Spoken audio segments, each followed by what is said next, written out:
It's a big one. The all-new Porsche 911 GT3. This is the 992 version. 510 horsepower, 123,000 pounds, and one or two major technological innovations.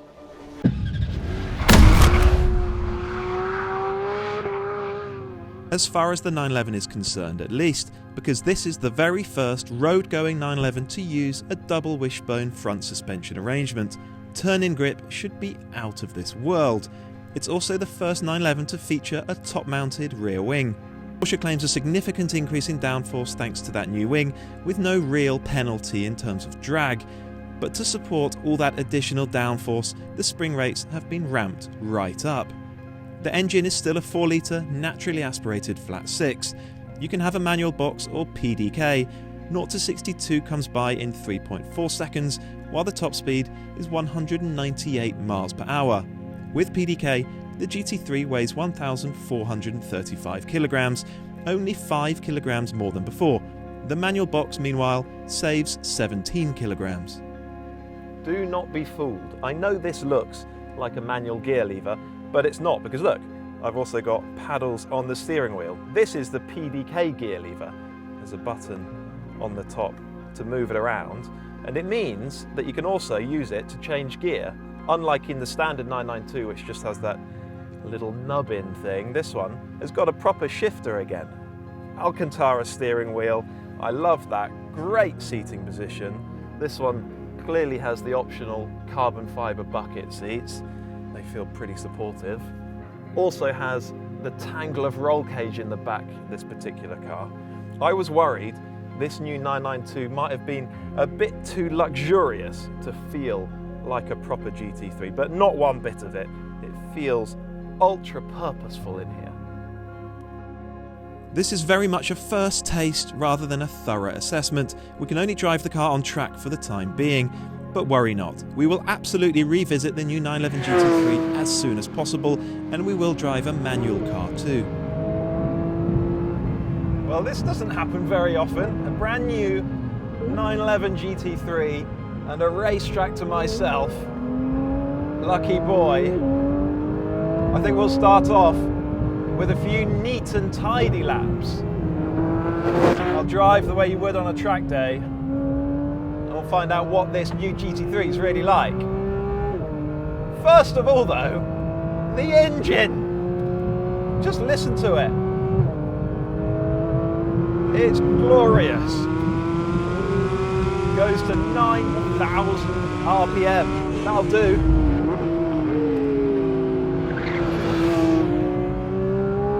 It's not obnoxiously loud in here. It sounds great though. It's got a gasoline particulate filter, but certainly from the inside, it sounds fantastic. Still got that high-pitched howl that you want from an NA Porsche engine. Yeah, sounds fantastic. And it pulls, it's so strong. The way the revs build.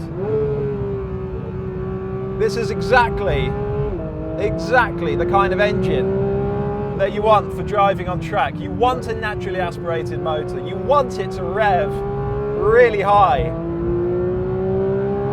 And you want it to really light up over the last couple of thousand RPM, which this one does beautifully. You want to chase the red line. Running it all the way out to 9,000 is so much more satisfying than driving a turbocharged engine that's done by 7, particularly on track. Yeah, the engine is a masterpiece. What about this PDK gearbox? Again, on track, it's probably what you want, isn't it? On the road, I'd want a manual, but on track, this will do for me. I'm not missing having a stick and a third pedal whatsoever. And the box is so good, so sharp, so quick. Yeah, it's awesome. Let's talk about the brakes. We've got carbon ceramics. I haven't really felt them fade at all yet. good firm brake pedal. Really lean on it. Feel the point at which they're about to lock up. Yeah, the brakes, again, they're really good. Let's talk about the chassis. Double wishbone front suspension. It's a big change. The first road-going 911 to have it. It makes a real difference. This car gets into a corner really well, but it's the way it holds a line through a long corner. It just refuses to wash out into understeer. That's the biggest difference to any other GT3. The way it holds a line through a long corner. Wow. The grip is good, really good.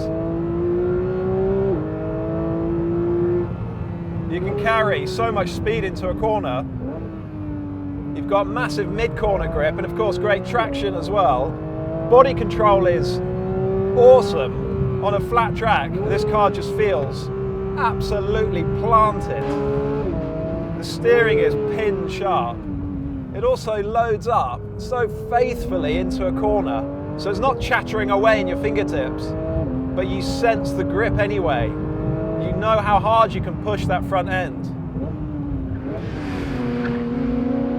That front axle, that new double wishbone front suspension layout, it's so good because you've got really positive turn-in and it holds a line so well, as I've said, but this is still a 911. The engine is still all the way out back. The weight is still all the way out the back. That's just like before, but now you've got that front axle that gives you such good bite on the way into and through a corner. So it's the best of both worlds. You've got a 911 that really turns in and holds on to a line. Perfect. Okay, enough neat and tidy. Let's see what it'll do when you start chucking it about.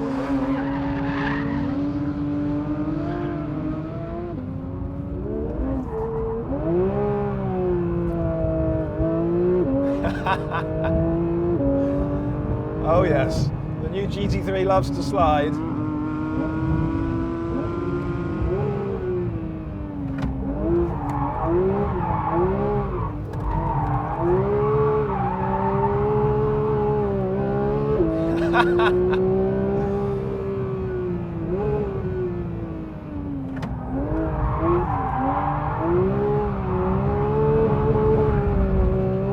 Woo!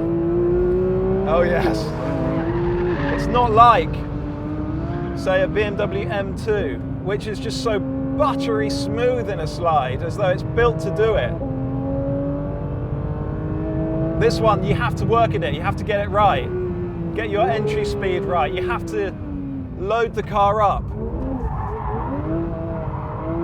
On the way into a bend, get it to a point where it's just about starting to understeer. Because then the car is perfectly balanced, it's loaded. You need the chassis loaded up.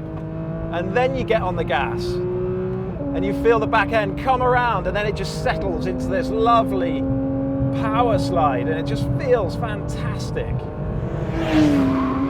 Wow. Special car.